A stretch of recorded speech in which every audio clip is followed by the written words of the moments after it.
But then when the child is being born, the child cries. Why are they destroying my perfect will? Who are these enemies of mine? So he cries, or she cries. Then when she starts living, or he starts living here on earth, then he starts realizing, so is that how limited I was in there? In the womb I was so limited. See, I can go around, I can climb on the table, I can climb on the tree. Oh, there is much life over here. There is life over here, in fact. There is life and joy over here. There is life and joy over here.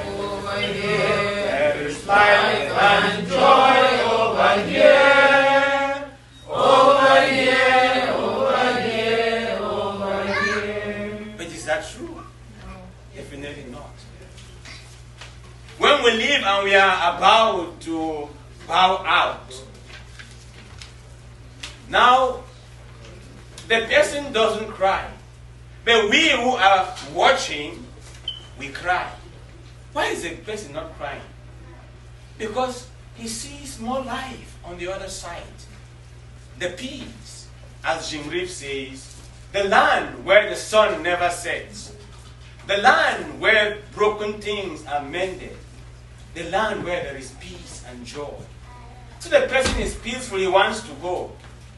That's why most often our older parents, when they are dying, and we the children are around his or her bedside, he struggles, he looks for something to send the children away because their tears tries to hold him or her back. You are stopping me from going to where there is more life. We think there is life and joy, there is life and joy on the other side. That's why you go to someone's funeral and you see the person lying so peacefully.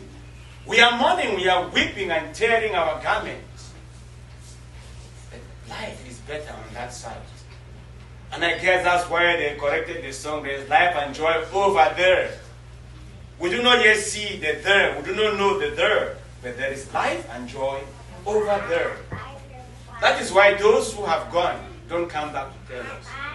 Anyone who goes and tastes it doesn't want to live it.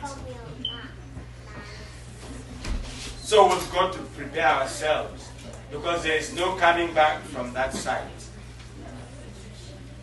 But how do we prepare ourselves as we engage in this journey? From the day we are born, we begin to die. I know death is a concept which many of us are afraid to talk about. But it is something, the only thing which everyone knows. Even the fool knows about it. But the stupid thing we do all the time. We are aware, but we do not prepare ourselves. We are consoled when God tells us in the first reading through the prophet Isaiah, on this mountain, I am going to take away the shroud that covers everything. I am going to wipe away every tear from your faces. I am going to prepare a wonderful party. Food, very rich, with juicy wine. Who doesn't want to be part of that party? I know we love to celebrate. We love to party. And we all want to be for that party.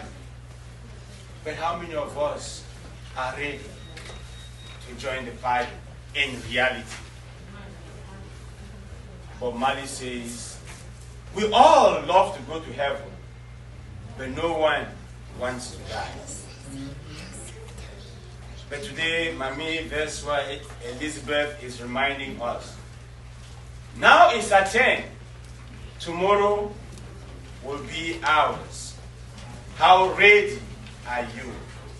How ready are you to get into that feasting which God is preparing for us? God is going to take away everything that covers us up, that causes us pain. But we must prepare ourselves for it. One of our rector of blessed memory told us a story to explain why when you get to this point there is no turning back. God had actually given us the opportunity to decide whether if someone dies, the person should come back, or when someone dies, the person shouldn't come back. The Lord said, you will send me 2 messengers to carry both messages. The messenger that comes first, that is what's going to apply. So man was wise. We look for the fastest animal. So the dog will be very fast. So we're going to send the dog, and the dog is going to carry the message. When someone dies, he should come back.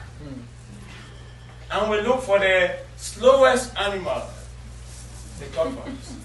If someone dies, he shouldn't come back, and send them off. We knew whatever happened, the dog would be here before the tortoise didn't go anywhere.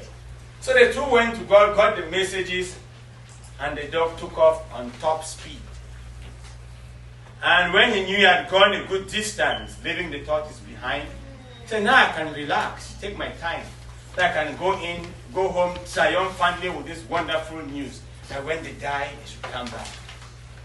So while he was going across the forest, he came across a hunter who was skinning the deer he had killed and other animals. So he was throwing the entrails away. So the dog spent his time eating and ate so much. And he looked around and said, well, the tortoise is still far. Let me take my time. If I continue eating, I may not be able to walk.